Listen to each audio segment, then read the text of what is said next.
Hi guys, all right, welcome back. We just had a little break after we just got done listening to Junior telling his stories. I'm so thankful that all of you got to listen to my good friend Junior tell stories. He's such a gifted storyteller, and you can really tell that he really feels the things that he's telling you about in his stories because he uses expression in his hands, and I'm just really thankful that all of you guys got to listen to him tell those stories. We've had stories told for many, many years, all the way back to the very beginning of mankind. And oral storytelling is a very significant and plays a significant role in our history. Oral storytelling wasn't just done by the Native American people. It was done by all nations and all cultures of people. And so we share this community of storytelling as a people, which is a really wonderful thing, and a thing that we can all be proud of, to know these stories and hear these stories over and over again. So as we learn our lesson today, we're going to really pay attention to how stories are being told, that they are done in the proper sequence, and that we make sure that we tell all the details. Now, we've been talking a little bit about the details of our stories. Now, what happens if you forget or miss some of the details of a story? Over time, after you keep telling these stories, little bits and pieces of the story, the important parts of the story, are going to be forgotten, and maybe it'll change the way the story is. And the same thing happens is if you miss the important steps of telling the story in its proper sequence. So it's really important to think consciously when you're telling a story or retelling a story, that you make sure that you remember all the details and that you tell it in the proper order. So we talked a little bit about oral stories here for a minute. I want to talk to you about written stories. Now, stories have been, like I said, have been taught and written over a long, long period of time. I know that all of you guys know the story of the Goldilocks and the Three Bears. This story was told, I tell it to Casey as a little girl. I was told this story as a little girl, and so was my mother, and so on. This story has been around for a very long time. Now, could you imagine if we forgot maybe the part about where the porridge is too hot and the family goes out for a walk? So you can see why it's so important to remember all the details and all the order of the story, right? Yep.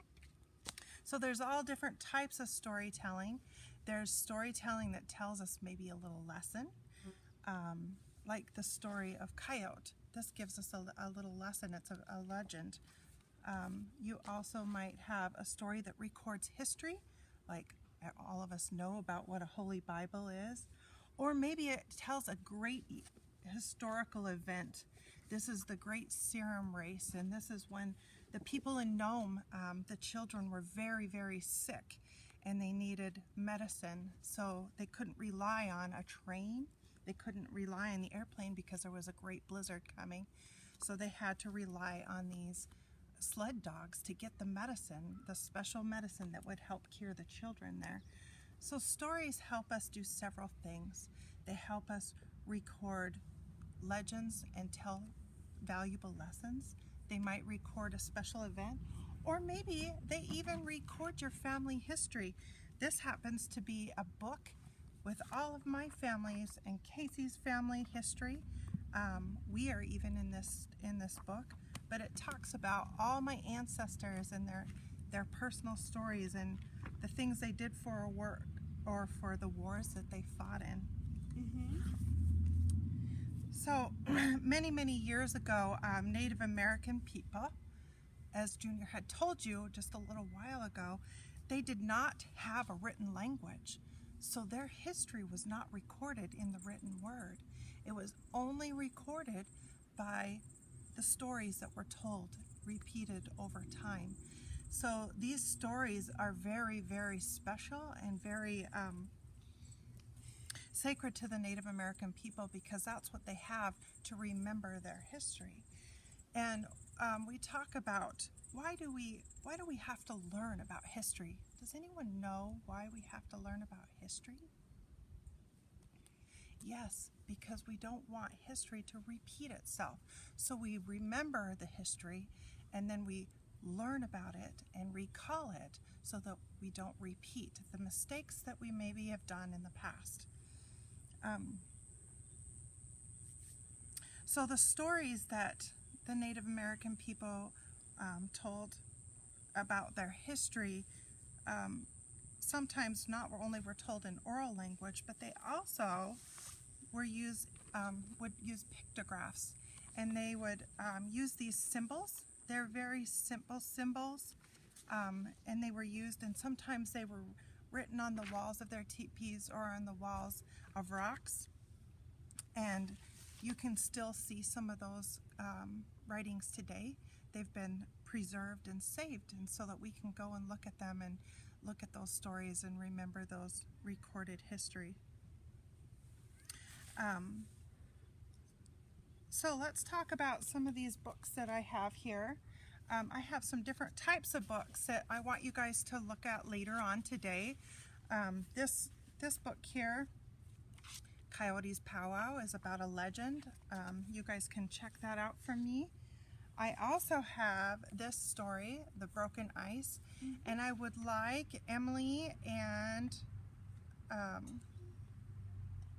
maybe Roberto to look at this story and read it together. This is a book that you read together, guys, and I want you to notice that there's one side that doesn't have a lot of writing and another side that does. So you can see how to read this book with a partner. One person would read this part and another person would read this part, and then you can reread the story and retell the story later, so you guys can check that book out. There's a man named Harry Bullshows, and Harry talks about, in the introduction of this story called The Legends of the Chief Bald Eagle, and I'm going to read the introduction to all of you because it talks to him how important it is for oral stories to not be written, even though we do write them, but he feels like we lose a little piece of the story when it's not written in his native language and when it's not told orally, because you don't see the expression. So listen to his words. Harry Bullshows leaned forward and he spoke intently. "These are the real stories," he said. "My grandfather told them to us many times when we were little children. He tells them just like his grandfather told them to him, just the way they have always been told by our people. My sister, my cousins, they forget. They say, 'How can you remember?' It was a long time ago, but I remember. I always very interested. I want to know. I used to say these stories should not be wrote. They should always be told. Children should hear them with their grandfathers, but they hear them now. Some people try to tell. They not remember much, but I remember. You write them so our children will have them. Maybe they read them in school. Maybe grandfathers tell them at night, like in the olden days. Bullshows had many stories to tell. He only told a few. 3 days after he told me the last of these, he had a heart attack and went to join his grandfather. We plan to take more stories next week. Much of the culture and tradition of the people is handed down through their folk stories and legends. Through them, ideals are presented in a way that holds high interest for the children. Much of the interest and excitement of the story and told orally comes from the way it is presented, from gestures and expressions, the imitations of sounds and actions. All these are lost when stories are written. Casey and I are going to show you how to play a game that helps you with sequencing a story. So Casey, if you want to go get the teepees and pick out 3 of the stones. Students, I'm going to be passing these worksheets out to you. Go ahead, Casey. And you're going to, Lisa's going to pass out 3 stones to each student and 1 Sharpie, and you're going to write whichever symbols that you choose. Now remember to choose the symbols carefully. You can place them over there, Casey. You can choose these carefully, so because you're going to tell them, use a story to tell them. We're going to get up here and Casey and I are going to demonstrate how to play the Stone House People game.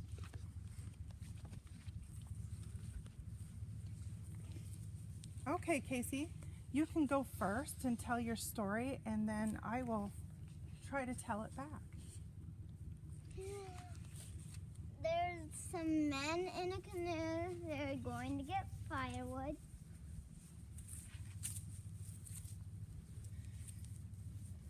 And they saw a buffalo, and then the tree tipped over on its head. And then the buffalo died, and they were happy. And then it was getting dark out, so they had to go camping, and they lost their way. Thank you, Casey. So Casey just got done finishing telling you this story, and now if it were my turn, I would tell her the story in the same order that she told, and I would take the rock, the stone, and I would walk down and tell the story and put it in the same position on the teepee. There's a few things to learn about this game when you kids come and play this game. These stone people are the most ancient people that there are, and they're very special and sacred, so you have to be very careful and gentle with these stones, and you never want to clink them together, so you hold them with care. The other thing is, when you tell the story, you try to be a very active listener so that you can tell it in the exact order that she told it first, and put the stones on the teepee round in the same exact position. And the other thing that you need to know is we use the round of a teepee because the Native American people had to move around a lot to follow the food. So we use this as to represent a teepee, and we move our story from one place to another. Putsu, good enough.